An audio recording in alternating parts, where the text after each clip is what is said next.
Amin. Shalom Bapak Ibu Saudara yang dikasihi Tuhan. Selamat berjumpa lagi dalam ibadah online GKRI Diaspora Kopilas. Bersyukurlah kepada Tuhan, sebab Ia baik, bahwasannya untuk selama-lamanya kasih setianya. Marilah kita menaikkan pujian kita, Bapa, Engkau sungguh baik.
Kita tahbiskan ibadah kita. Pertolongan kita adalah di dalam nama Tuhan yang menciptakan langit dan bumi beserta dengan isinya, yang kasih setianya tetap kekal untuk selama-lamanya, dan yang tidak meninggalkan perbuatan tangannya. Kasih karunia dan damai sejahtera dari Allah Bapa dan dari Tuhan kita Yesus Kristus, serta persekutuan dengan Roh Kudus, menyertai kita sekalian. Amin. Bapak Ibu, mari kita siapkan hati kita untuk mendengarkan firman Tuhan. Kita naikkan pujian Kedei Ladat Oto.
Sebelum kita membaca dan merenungkan firman Tuhan, marilah kita berdoa.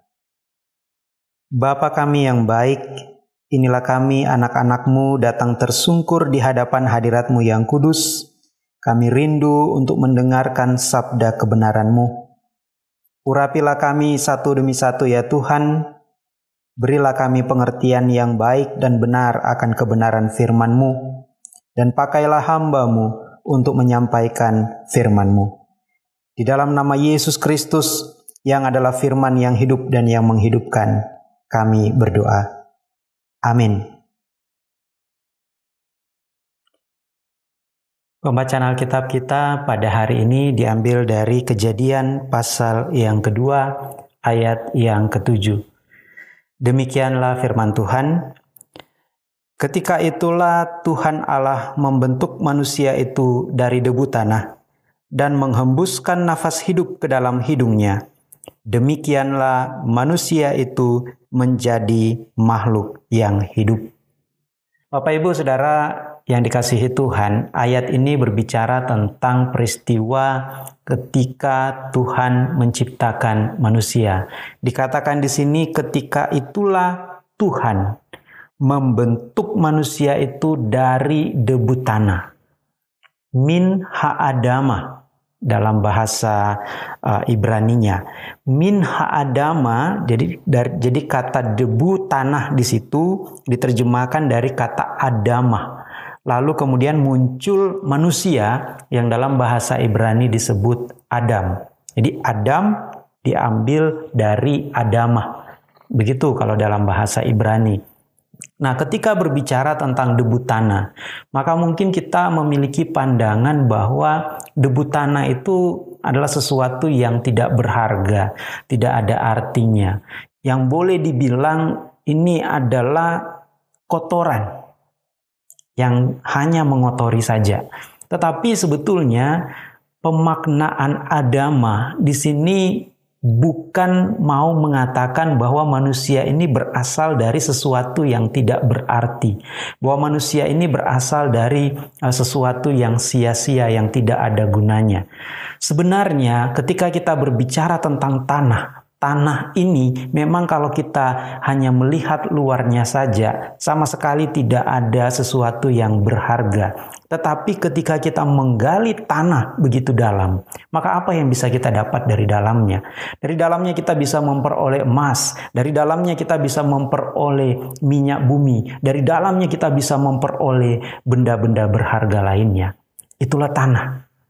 Memang pada akhirnya kita kembali juga kepada tanah. Tetapi bagaimana persepsi kita tentang tanah itu menentukan pandangan kita tentang siapa diri kita, siapa manusia. Nah, Alkitab mengatakan bahwa manusia dikatakan min ha'adama, dari tanah. Dari sesuatu yang kalau kita kelola dengan baik, yang kalau kita manage dengan baik, ini akan menghasilkan hal-hal yang luar biasa. Nah, begitu juga dengan diri manusia. Manusia, kalau kita hanya menerima saja, hanya pasrah saja, ya kita nggak ada artinya. Kita tidak ada manfaatnya bagi orang lain, bagi keluarga kita, bahkan bagi diri kita sendiri. Tetapi ketika kita mampu mengelola potensi yang Tuhan berikan di dalam diri kita, kita ini mampu menghasilkan sesuatu yang berharga. Bahkan banyak hal di dalam hidup kita bisa kita hasilkan dari potensi yang sudah Tuhan berikan kepada kita. Jadi kalau situasi kita saat ini adalah situasi yang mungkin menurut kita, kok keadaan saya begini-begini saja, kok saya tidak ada perkembangan, kok kehidupan rumah tangga saya begini-begini saja. Artinya kita belum menemukan dalam diri kita sesuatu yang potensial yang harusnya kita kelola dengan baik supaya kita menjadi pribadi-pribadi yang menghasilkan hal-hal yang luar biasa. Nah, inilah min ha'adama. Maka dikatakan di situ Tuhan membentuk manusia itu. Kata membentuk di sini dalam bahasa Ibrani diterjemahkan dari kata wayitser. Kata wayitser ini sebetulnya tidak hanya muncul di Kejadian 2 ayat yang ke-7 ini. Kata wayitser ini juga muncul di Kejadian 2 ayat 19, Kejadian 32 ayat yang ke-8, Kejadian 32 ayat yang ke-4, Hakim-Hakim pasal 2 ayat 15 dan seterusnya. Kata ini berkali-kali muncul di dalam Alkitab. Tetapi yang membedakan di sini wayitser dalam Kejadian 2 ayat yang ke-7 dibandingkan dengan wayitser di ayat-ayat yang lain, huruf yod di sini ada 2. Nah, ada yang bilang, mungkin ini kekeliruan penulisan saja oleh kaum Masoret atau oleh penyalin-penyalin kitab suci yang kemudian. Karena ini hanya muncul di Kejadian pasal 2 ayat yang ke-7 dan tidak muncul di tempat-tempat yang lain. Tetapi banyak penafsir-penafsir Ibrani yang melihat ini bukan sebuah kebetulan bahwa ada 2 huruf yod di situ. 2 kata huruf yod yang membentuk kata wayitser di situ dikatakan itu diambil dari kata yetser. Kata yetser itu dalam bahasa Ibrani adalah sesuatu yang mendorong seseorang untuk bertindak, untuk berpikir. Nah, kemudian para penafsir Alkitab mengatakan bahwa 2 dorongan itu adalah yang disebut yetser hara. Yetser hara itu adalah dorongan-dorongan yang sifatnya negatif. Lalu kemudian ada yetser hatof atau dorongan yang positif. Tapi negatif dan positif di sini jangan kemudian kita artikan bahwa yang negatif itu adalah buruk, sementara yang positif itu adalah sesuatu yang baik. Tidak juga. Yang disebut dengan yetser hara yang negatif tadi itu adalah dorongan-dorongan yang sifatnya itu jasmani, yang sifatnya itu kebutuhan-kebutuhan tubuh. Misalnya rasa lapar, rasa haus, nafsu seksual, dan dorongan-dorongan yang lain yang sifatnya untuk memenuhi kebutuhan tubuh kita. Itu disebut yetser hara. Nah, kenapa dia disebut yetser hara? Kenapa dia disebut dorongan yang negatif atau dorongan yang ra dalam bahasa Ibrani bisa juga berarti jahat? Karena kalau itu tidak kita kendalikan, maka itu akan menjadi jahat sekali. Contohnya, orang dalam keadaan lapar, itu dia bisa melakukan hal-hal yang di luar dugaan manusia. Dia bisa mencuri, dia bisa membunuh, dan dia bisa terlihat begitu garang ketika sangat kelaparan.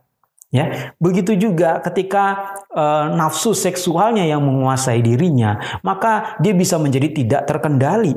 Dia bisa menyakiti orang lain, memperkosa orang lain karena dorongan yang tidak bisa dia kendalikan. Makanya itu disebut yetser hara, dorongan yang negatif. Tapi bukan berarti itu tidak baik, bukan berarti itu tidak dibutuhkan. Yetser hara ini juga dibutuhkan karena kalau kita tidak ada dorongan hara ini, maka kita nggak akan makan-makan.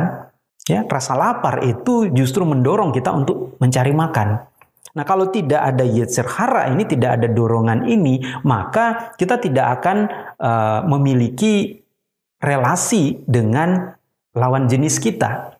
Justru karena ada yetser hara ini, kita menjadi ada relasi khusus dengan pasangan kita. Nah, sementara yang disebut yetser hatof, dorongan ini disebut dorongan roh. Ya, sesuatu yang membuat kita mampu membatasi yetser hara yang tadi, dorongan-dorongan yang negatif tadi.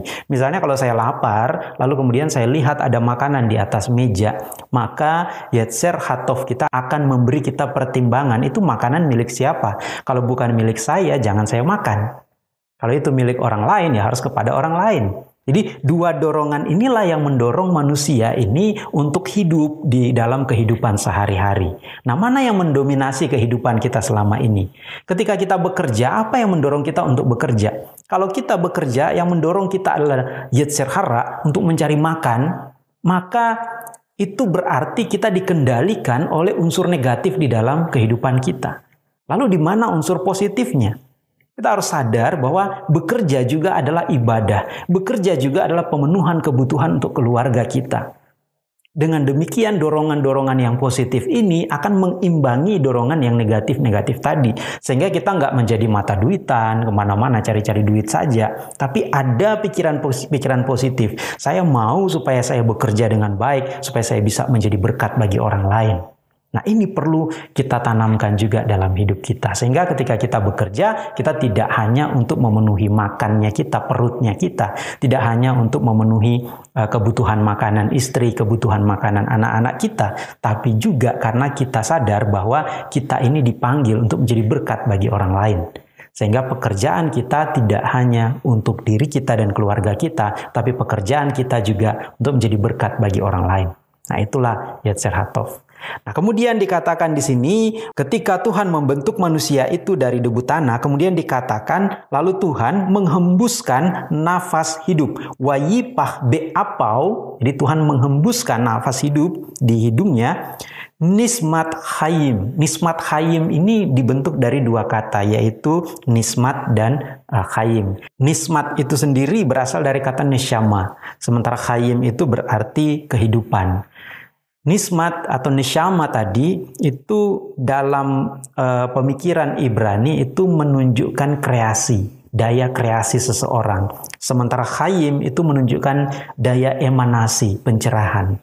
Jadi ternyata dalam diri kita, ketika Tuhan menghembuskan nafas hidup dalam diri kita, itu bukan cuma sekedar nafas seperti yang kita hirup, oksigen, lalu kemudian kita keluarkan dalam bentuk karbon dioksida, tidak. Tapi nismat hayim itu dari dua kata neshama dan hayim. Neshama itu artinya daya kreasinya kita, sementara hayim itu adalah emanasinya kita.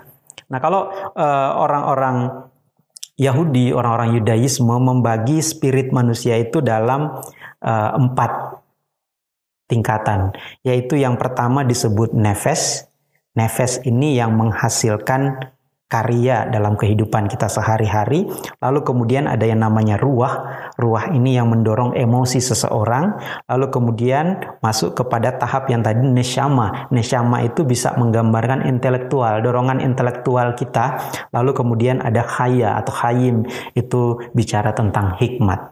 Jadi dalam diri manusia itu ada 4 tingkatan dorongan dalam diri kita. Dorongan yang pertama nefes, atau kita mengenal istilah nafsu.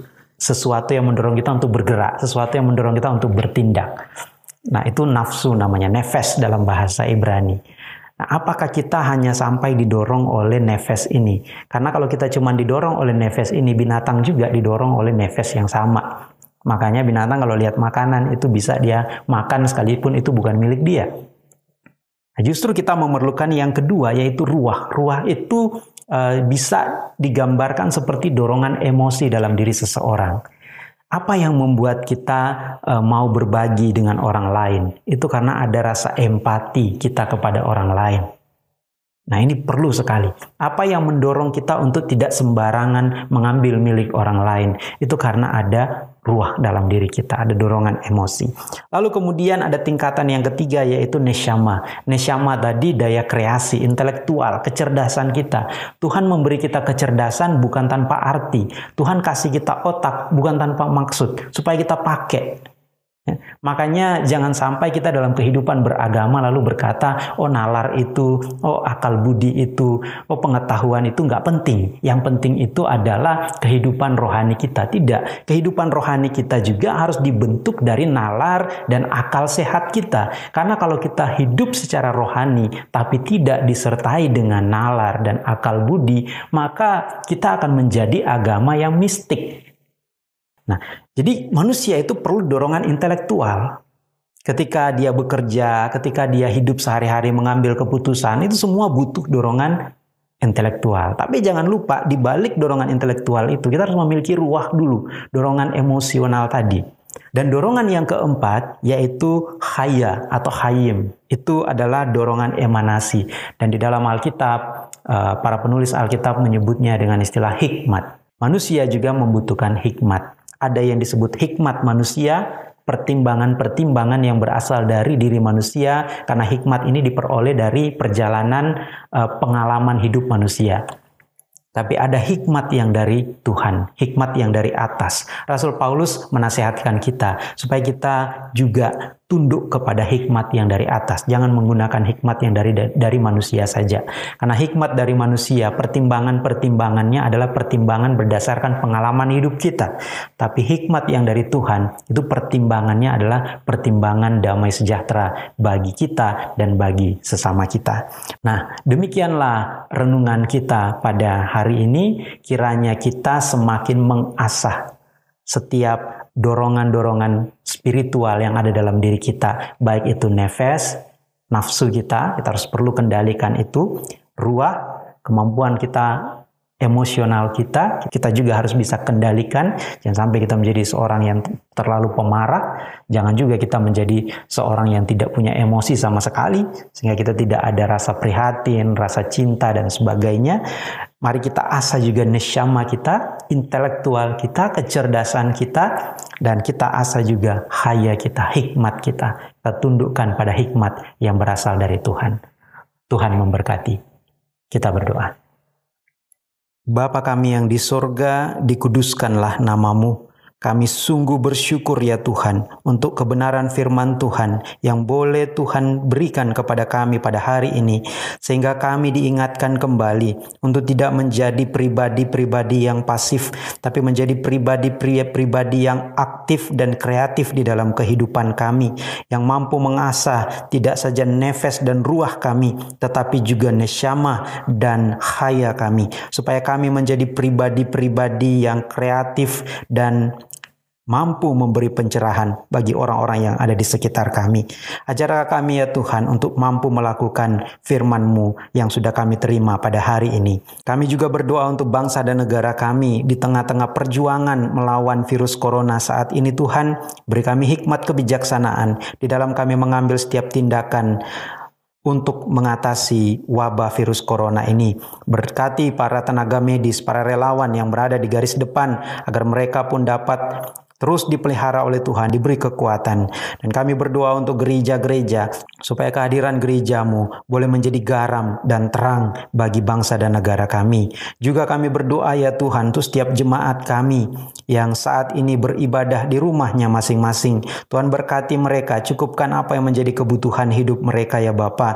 Berkati keluarga mereka, berkati orang tua, suami, istri, anak-anak, dan juga setiap kerabat-kerabat mereka, agar mereka boleh merasakan bahwa Tuhan tidak pernah meninggalkan perbuatan tangannya. Kami berdoa juga ya Tuhan untuk setiap yang mengikuti ibadah online ini. Tuhan berkati setiap pergumulan mereka, apapun yang menjadi pergumulan hidup mereka. Biarlah Tuhan memberi mereka kekuatan, kemampuan untuk dapat mengatasi setiap persoalan mereka. Terima kasih ya Bapa. Kami berdoa di dalam nama Yesus Kristus yang telah mengajar kami berdoa. Bapa kami yang di surga, dikuduskanlah namamu. Datanglah kerajaan-Mu, jadilah kehendak-Mu di bumi seperti di surga. Berikanlah kami pada hari ini makanan kami yang secukupnya. Dan ampunilah kami akan kesalahan kami, seperti kami juga mengampuni orang yang bersalah kepada kami. Dan janganlah membawa kami ke dalam pencobaan, tetapi lepaskanlah kami daripada yang jahat, karena Engkaulah yang mempunyai kerajaan dan kuasa dan kemuliaan sampai selama-lamanya. Amin. Bapak Ibu Saudara yang dikasihi Tuhan, kini tiba saatnya kita akan memberikan persembahan yang terbaik bagi Tuhan. Marilah kita nyanyikan Bertobatlah dan Balik pada Bapa. Bertobatlah dan balik pada Bapa yang tumbuhkan dengan kesetiaannya. Tuhan mau mengampuni dosamu. Oh, baliklah pada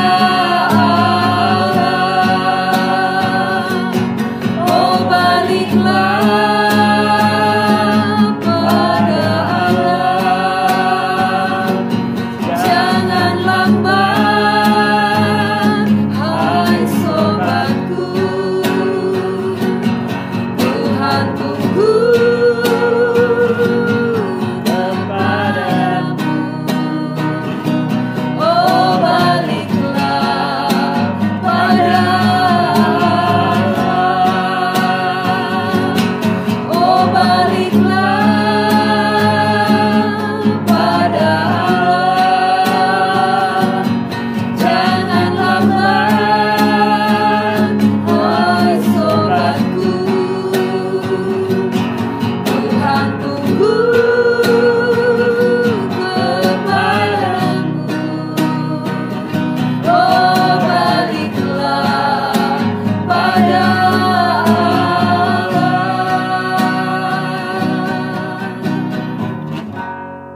Mari bersama semua orang percaya di seluruh muka bumi dan di segala abad, kita mengucapkan pengakuan iman rasuli demikian. Aku percaya kepada Allah, Bapa yang Maha Kuasa, Khalik langit dan bumi, dan kepada Yesus Kristus anaknya yang tunggal Tuhan kita, yang dikandung daripada Roh Kudus, lahir dari anak darah Maria, yang menderita di bawah pemerintahan Pontius Pilatus, disalibkan, mati dan dikuburkan, turun ke dalam kerajaan maut, pada hari yang ketiga, bangkit pula dari antara orang mati, naik ke surga, duduk di sebelah kanan Allah, Bapa yang Maha Kuasa, dan akan datang dari sana untuk menghakimi orang yang hidup dan mati. Aku percaya kepada Roh Kudus, gereja yang kudus dan am, persekutuan orang kudus, pengampunan dosa, kebangkitan tubuh, dan hidup yang kekal. Amin. Doksologi.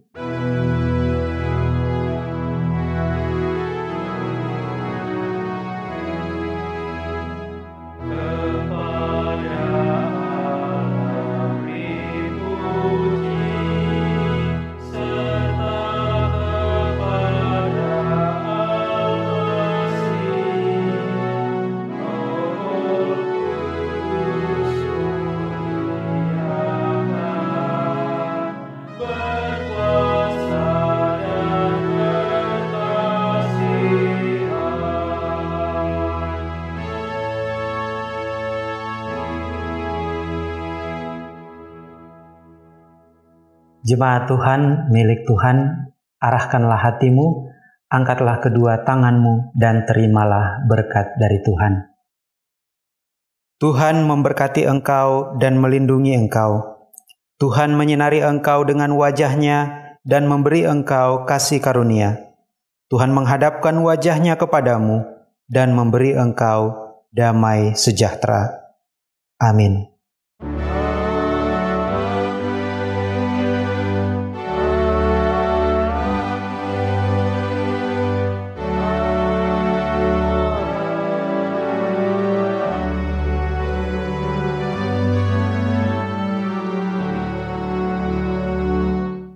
Ibadah kita sudah selesai, silakan duduk untuk bersaat teduh. Selamat hari Minggu, Tuhan memberkati.